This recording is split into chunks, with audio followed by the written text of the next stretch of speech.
Hello everyone. In this video, I have a presentation I did for Team 624 Cryptonite, an FRC team from the Katy, Texas area that I actually also mentor teams for.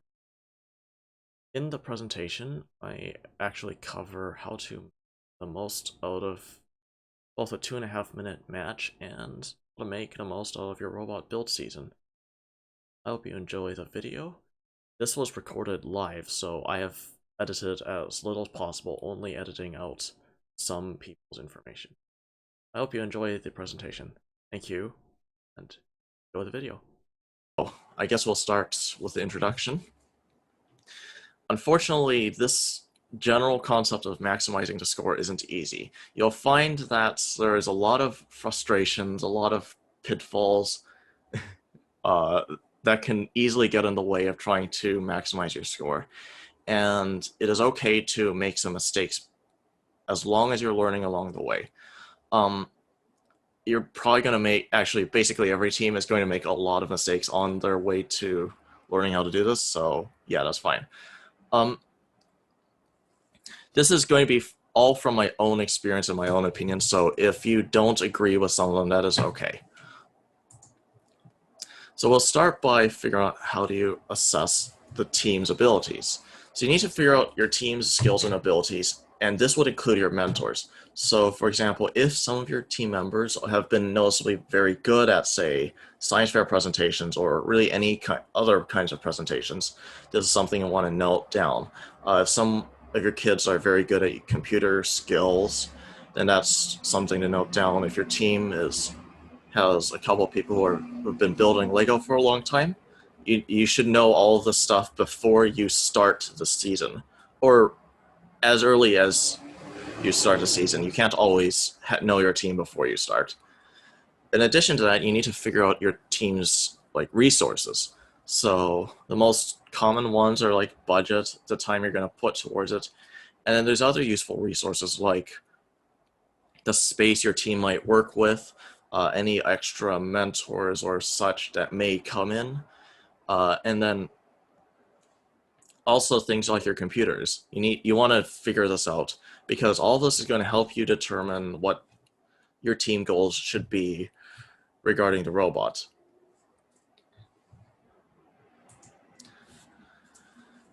So once you've figured out your team's ability to the best you can, you have to keep in mind that there's some things your team is probably going to miss, so you can't be too precise. That's okay.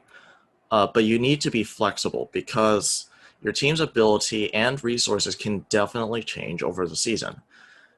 It's common that, say, actually in a number of teams I've worked with, they've gotten new members, and sometimes these new members will have skills that some of your older members don't have, which means now the team has now acquired more skills and more members, even if they may have not realized it yet.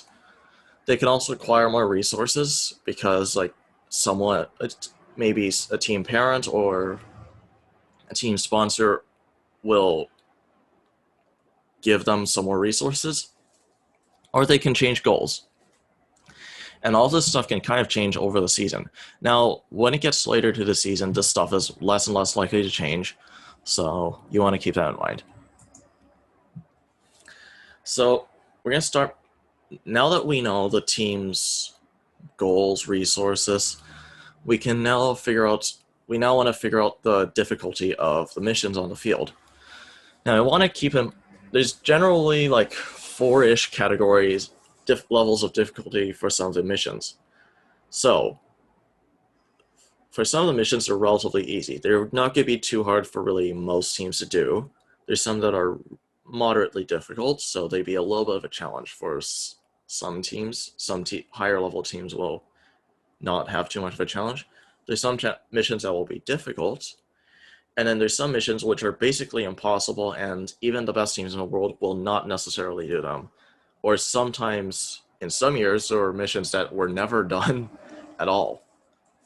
And it's up to the team to find any rules or exploits that help determine the difficulty of the mission.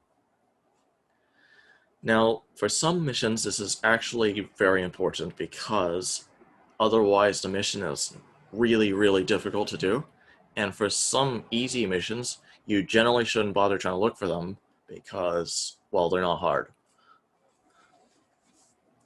Okay, so now that we know how difficult the missions are, we should figure out what we should try to do. So, you should basically choose your missions based on how good your team is. Of course, you have to choose the easiest one first, and then choose the highest scoring ones. So, say you're a beginner level team, you should only try to do the easy missions first, because there's a lot of things you're gonna have to learn along the way before you go to more difficult missions. When you go to lower intermediate, you start adding some slightly medium difficulty missions. When you get to intermediate, you do the medium difficult missions and easy ones. When you get to advanced, you start doing some difficult ones. Very advanced, you do most of the difficult ones and maybe a couple of the really hard ones. And then world class, if you ever get that good, you would try to do almost all of them, if not all of them. And generally, each year there is some team that finds a way to do every mission. Even in the 2.5 minutes, even if it was supposed to be impossible. So, we're going to go to developing our potential solutions now that we know what missions we're going to do. Now, you want to start in the list of missions that you're going to do, you want to start from the most important ones, the ones that generally score the most points. Your team wants to come up with as many ideas as they can. It's okay. We don't need to worry about any bad ideas. There really aren't any at this point in time. We're going to need to, but you do want to record all the ideas because we're going to use these for later.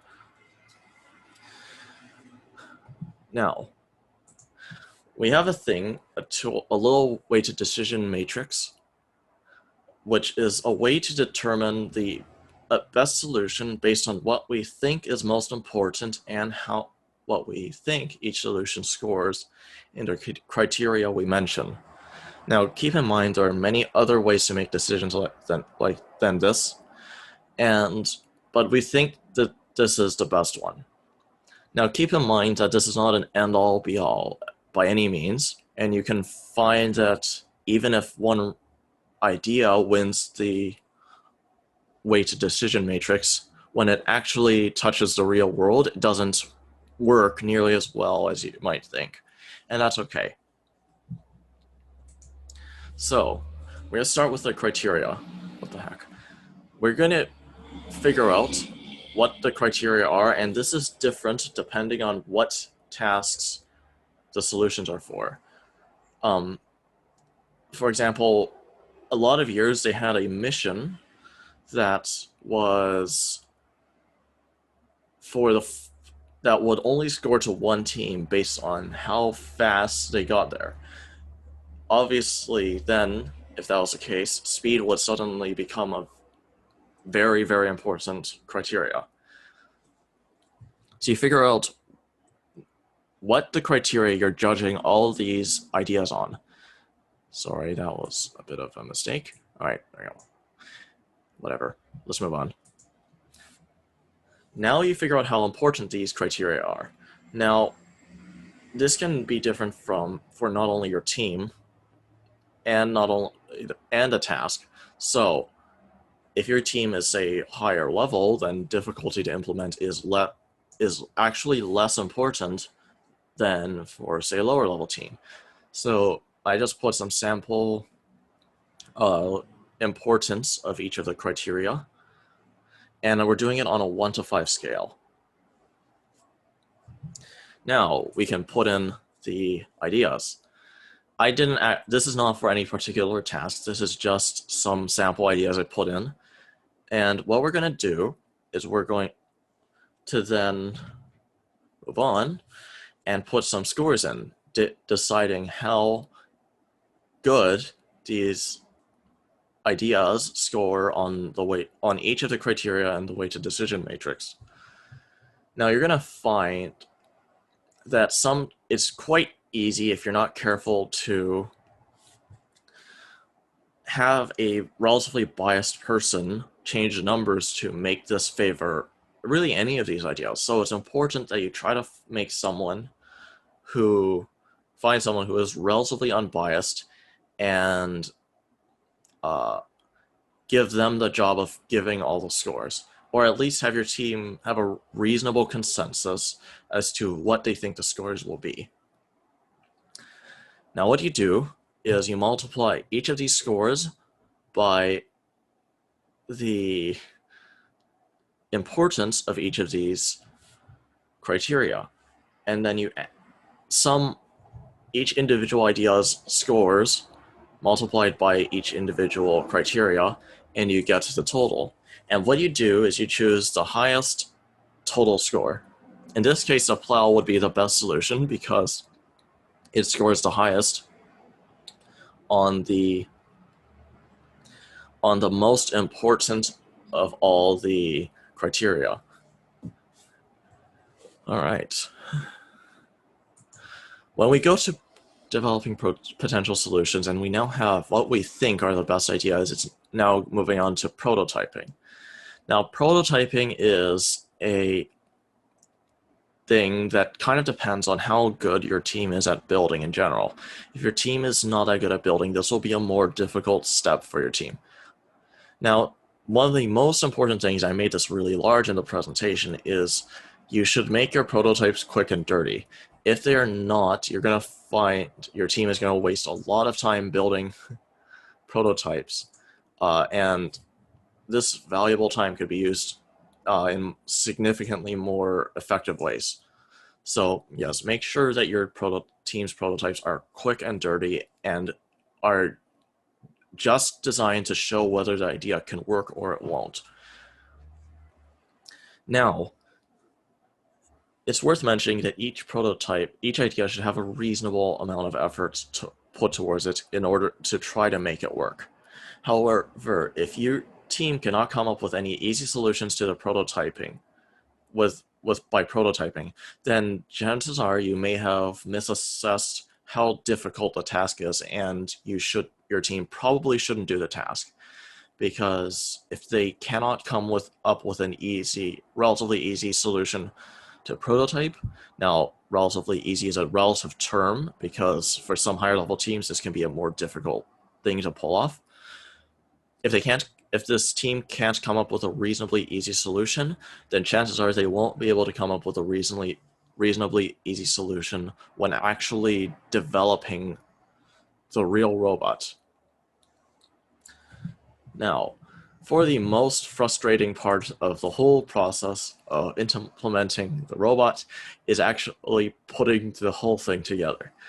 You'll often find, especially when multiple of these solutions are added to one program, that this is very frustrating and difficult, because making all these multiple mechanisms and other appendages and such will become very difficult when you have to make them work together on one robot. So you may find that some solutions stop working properly when you add to the robot, and you sometimes find that sometimes the prototype that seemed to work best, or the idea that seemed to do the best on the weighted decision matrix, does not actually work very well when actually being used on the robot.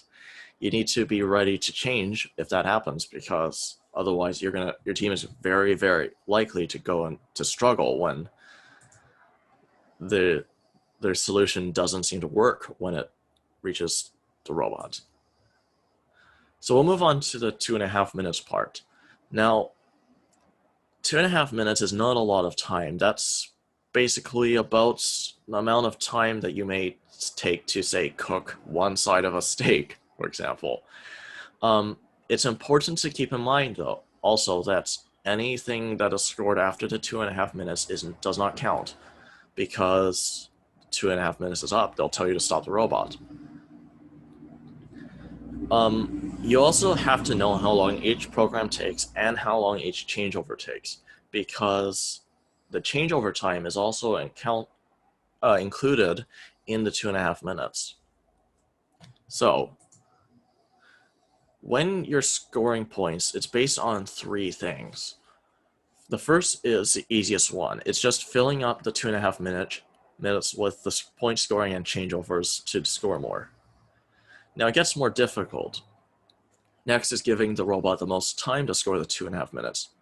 You're going to find that there are, well, all kinds of things take some time to score to do in the match, and what you're trying to do is maximize the amount of time that the robot actually gets to score points. After that, there is making the robot accomplish a task as consistently as possible. That will help increase your average points, but that doesn't necessarily increase your maximum. But you'll find that this is very important because as you change tables or really any other changes, the robot has to be able to work in multiple kinds of conditions. And finally, making the robot score the most points during the actual time it gets to score. Let's start with the easiest one. So, maximizing the robot score to filling the 2.5 minute match. So, for this, all you need to do is really make more programs, because say you only have programs that fill up 1.5 minutes, you still have another minute to make more programs to try to score more points. Now, of course, don't forget the changeover time, because that is a thing. It's off. Even my team has run into problems where we have all robot runs take 2 minutes and 26 seconds, which means we only have 4 seconds to change over the robot, which basically means we don't have enough time to run all the robots programs.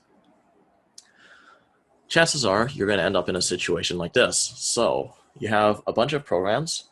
Generally, you shouldn't have this many, but you have a bunch of programs, and they have a success rate, they have some amount of points they score, and they have a time.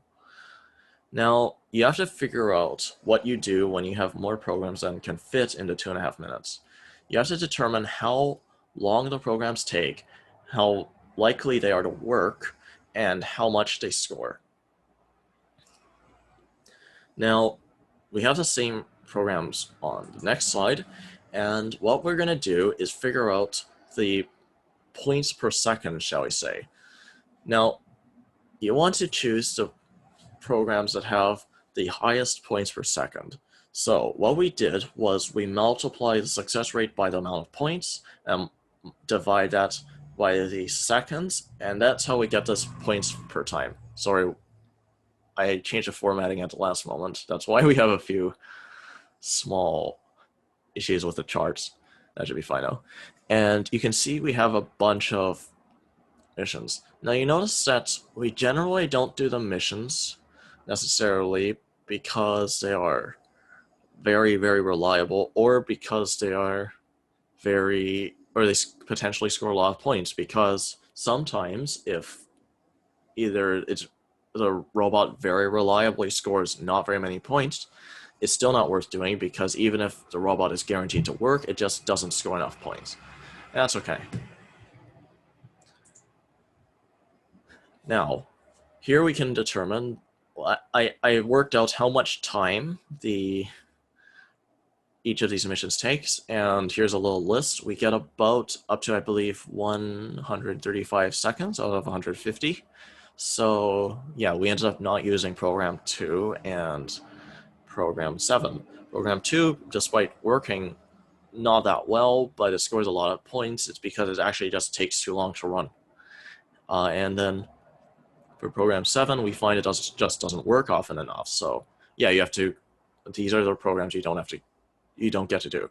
Now, it's worth mentioning that you want to keep track of this during the season, because if your team comes up with a lot of programs that do not end up getting used in the match, then they'll find that it's not work.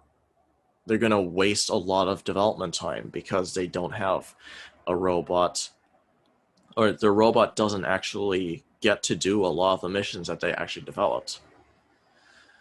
Okay, so we'll move on to a slightly harder one now, giving the robot more time to score points. Now, there's a few ways to do this. The most common way is probably to reduce the changeover time. The best way to do this is practice, because when your robot operators get more practice, they get faster at changing attachments and programs, and they also make less errors. And that's good because generally that means your team has more time to do what they need to do. There's also other ways to do it. You can pre-do some changeover steps. For example, if your team captures some health units and then on a later point pushes them to the replay logo or the gray area around the bench, then what you can do is what your team can do is they can grab, after they finish the program that grabs the health units, they can then put these health units into the next thing that gets pushed, that pushes the health units to the gray area or replay logo while the robot is out of home, because chances are they are not doing some changeover while the robot is not in the home area. You can also reduce steps that make to the changeover. So this would mean making it easier for the team to do this changeover. This can be extremely important if your team has a lot of programs or very complex attachments. And then finally, this is the most difficult way to do it, combining programs. This means that although an individual program may take longer, a lot longer, there is fewer changeovers altogether, so that can save time. Now, there are some teams here that have done almost all the missions in one program. I highly don't recommend that, because even if you have no changeover time, it is so difficult to make this work, and it is so easy for something to go wrong early in the program that prevents the robot from scoring later things, that I actually don't think this is a good way to go about it, though it is extremely impressive if you get to do it. Alright, the other way is speeding the robot programs up. That means like finding things in the robot programs that take a long time and try to make them faster. This is not easy to do, but it is a thing that sometimes happens if you find that, say, your team is driving really slowly in a lot of programs and doesn't need to be that precise, then maybe they can try to save some time doing that. The other problem with this whole part of speeding the robot programs up is that sometimes you reduce consistency, and sometimes you only save maybe half a second or a second or something, and that might not be enough for you. To reduce changeover steps, we mentioned we were going to explain that last slide. The easiest way is probably to the drop-on attachments. So these are attachments that only go on from the top, but you can lift them on and off the robot quickly. This also makes it much easier for your robot operators to actually operate the robots.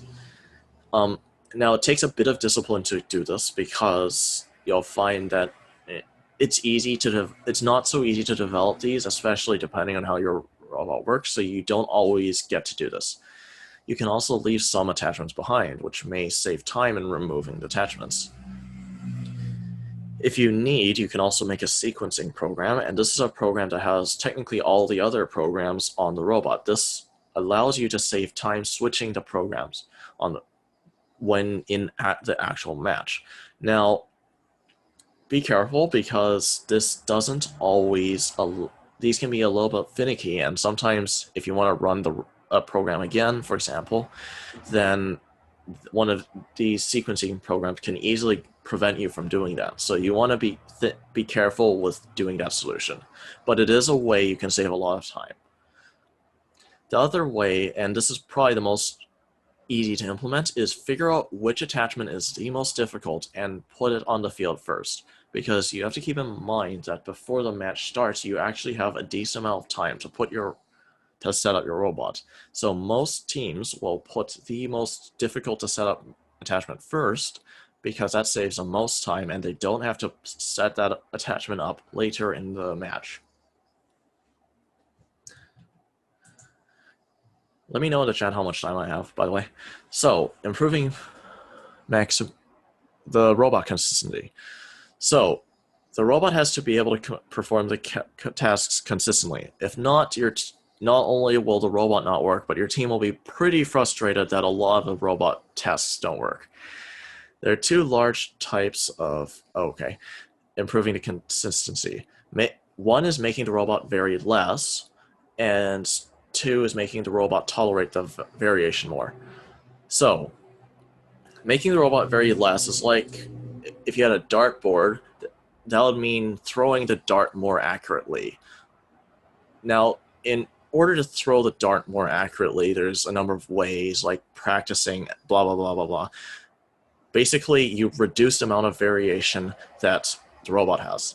Now, that's one way you can do it. You can also make the robot tolerate the variation more. So, in the dartboard example, that would mean making a bigger dartboard. It really depends on what the task your robot is trying to do. That will determine which of these your robot can do. Now, there's also a human element to this because humans are not that always consistent. So, for example, if your robot needs a really precise aiming and there is not a good way to help your team members aim the robot, then you'll find that it's actually often, even if the robot works properly, if the team members make a small misalignment, then it's fairly easy for the robot to not work still, just because it was misaligned.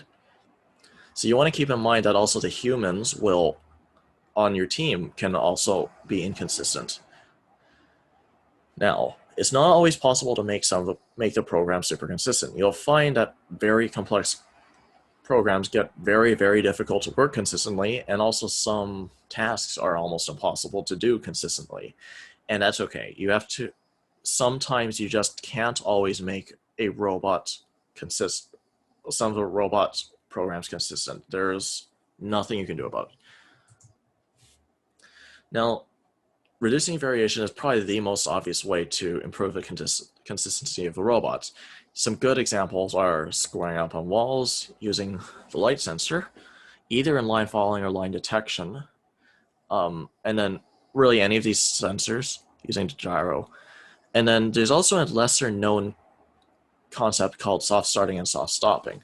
The best example I can think of is if you start driving. Chances are you don't slam on the gas pedal to start and slam on the brakes to stop, because that's a very easy way to lose control of your car. With the robots, for example, in the same example, chances are you don't want to start driving at full power and then stop from full speed, because this is going to cause the robot to lose a lot of consistency because the wheels are going to slip, among other things. So, soft starting is basically having the robot slowly accelerate to full speed, and soft stopping is having the robot slowly decelerate from full speed to a stop. There are many, many other ways to reduce variation, but these are the ones I could think of for the moment. Now you'll find that tolerating variation is has some things in common. Squaring up and sensors were in reducing variation, and that's because squaring up and sensors in this case are to help the robot tolerate the variation. So say the robot was supposed to drive a certain distance, but if you have the robot drive up to the wall, then the robot can be a number of distances away from the wall, and it will still be able to touch the wall. Same with the sensors. If the robot is looking for a certain thing, then it can tolerate some variation because it's looking for the sensor to detect something, and that will allow some variation in it.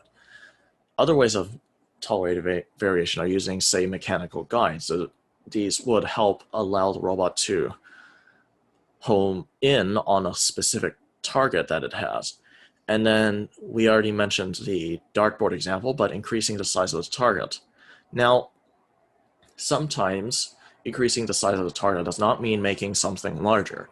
If, say, your robot had to go through something or put something through it, then you can't make the target larger because that thing the robot had to go through is actually fairly predefined. So instead, they have to make whatever goes through the target, the hoop or such, smaller. There's also human variation. The best way to reduce this is practice. However, there are other ways to make it easier. For example, simplifying the robot management, like making the drop-on attachments or such. There's using the wall, so putting the robot up against the wall helps. make the robot more aligned more often and faster, and using jigs for the same idea if the robot wants to be a bit away from the wall. Yeah, a little short on time. All right, so if you want to speed up the robot's joining, this is very, very difficult to do. You'll find that this is why you see so many massive, massive robots on YouTube. They have to do this in order for the robot to score a lot of points without having to worry too much without having to spend too much time changing over attachments or too much time actually doing them. Now, generally to do this, you have to add tasks to programs, and you try to maximize the tasks that a program can do, but you have to keep in mind that you want to focus on the tasks that are closer together. Not always, but generally the tasks that are closer together are easier to do in the same program. If you want to speed the programs up, of course, this is a way to do it, but it's harder. It gives the robot more time to score points, which is good, but it also reduces the robot's consistency quite easily. So be careful while trying to speed up the programs too much, because it's fairly easy for your robots to work less often now. When you add tasks to programs, they make the programs take longer, which is okay because they score more points, but it also makes these programs exponentially more difficult to develop. So if you have a program that does, say, 5 tasks, then if you add a 6th task, you now have to find a way to fit the 6th task in addition to the 5 tasks and still make all of them work. And it becomes very, very difficult. Also, sometimes this can easily decrease the reliability of the program, because this now adds another complication to the robot, and can add another thing that the robot could potentially hang up on and make the robot not work. There's a number of ways to add tasks to programs. There's passive manipulators, there's motorless trigger mechanisms, and motored mechanisms. Now, it's worth mentioning also that you have to find a way to also navigate to these tasks to do, and this can also add a lot of difficulty. Now, sometimes, and this is important, you can use the same mechanism for multiple tasks. This substantially reduces the amount of difficulty in adding tasks to the program.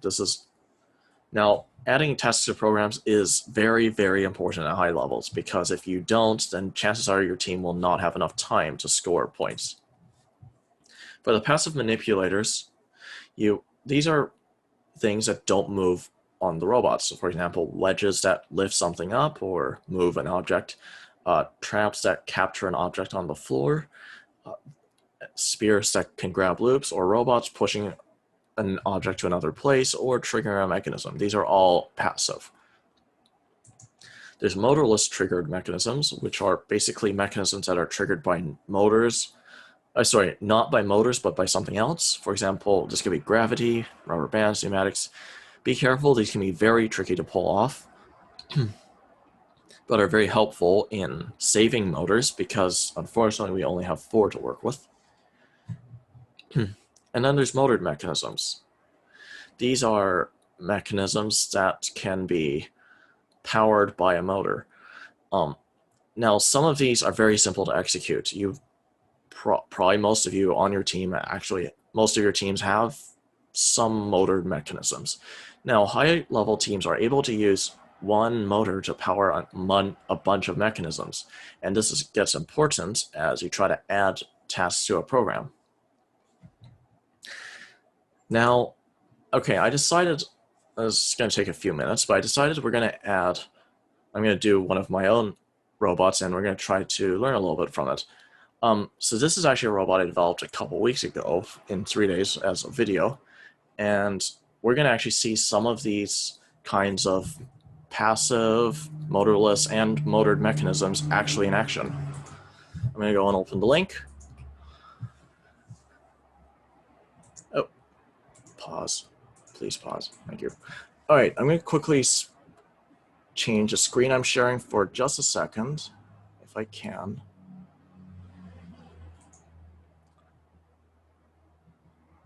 Just a moment. All right.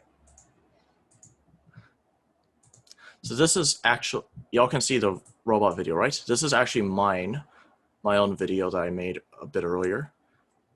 And yeah, let's go have a watch, I guess. So we can actually see right here, for example, that we're using a passive mechanism to score the step counter. And then you can keep going, and then you notice that we actually have, sorry, the camera angle's not good, but we actually had a release mechanism that goes to the weight rowing machine and a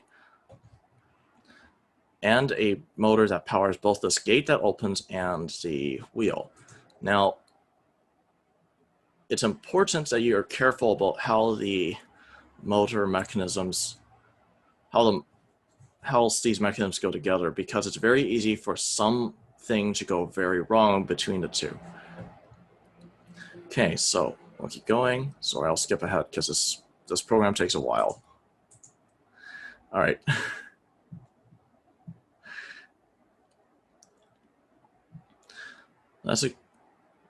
For this one, we also have the same thing powered. In this case, this elevator and this thing on the back are actually both powered by the same robot. Now, we also had a little mechanism that dumps the cube in. Now, chances are, if your team is a little bit less advanced than that, you probably want to do something a little bit simpler and maybe not worry so much about it, but this is a bit of an example of what, say, a slightly higher level team would come up with. Okay, and we're actually about to be done.